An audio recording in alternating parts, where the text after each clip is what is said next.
Hello, I'm Zach. I'm a 19-year-old college student and I'm not able to speak for 2 months.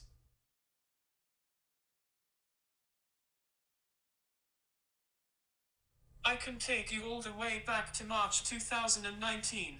I was on a mission trip and blew out my voice. Since I am an aspiring worship leader, instead of taking time off, I tried to keep pushing myself, and from that mission and on, I thought I sounded horrible, but I kept going.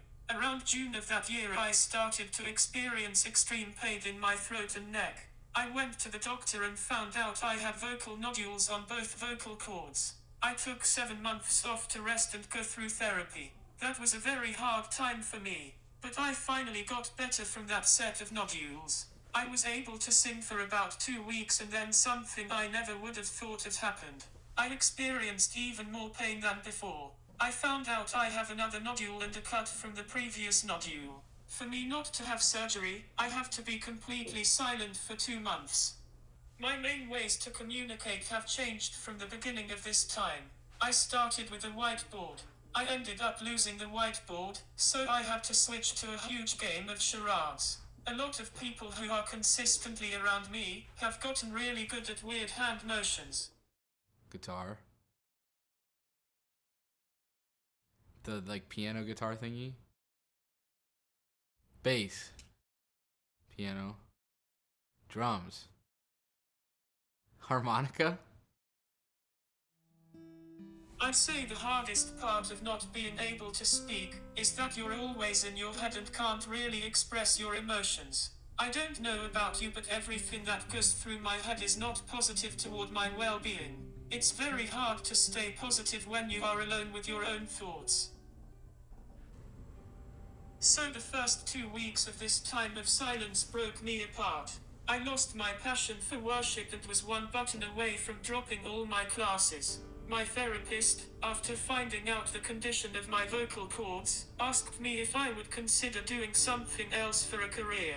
That has never left me. A little over a week ago, I sat down with the worship director at my church and he asked me how I was doing. I broke down and said, well, it could be worse. The conversation ended up with him sending me a sermon from a well-known worship leader from Vertical Worship. Her name is Meredith Andrews. She talked about how God will use the trials we are in to strengthen the kingdom work we can do. With that, she talked about waiting. God has perfect timing and he has something huge planned for me, but it's just not that time yet. So that has what has been pulling me through this time. Just that idea that Jesus has me in his hands has been the most comforting thing. There are so many people who have, or will get their talents ripped away from them. To give you advice, I would start with a verse from James chapter 1, verses 2 through 4. It says, "Consider it pure joy, my brothers and sisters, whenever you face trials of many kinds, because you know that the testing of your faith produces perseverance. Let perseverance finish its work so that you may be mature and complete, not lacking anything." How encouraging is that?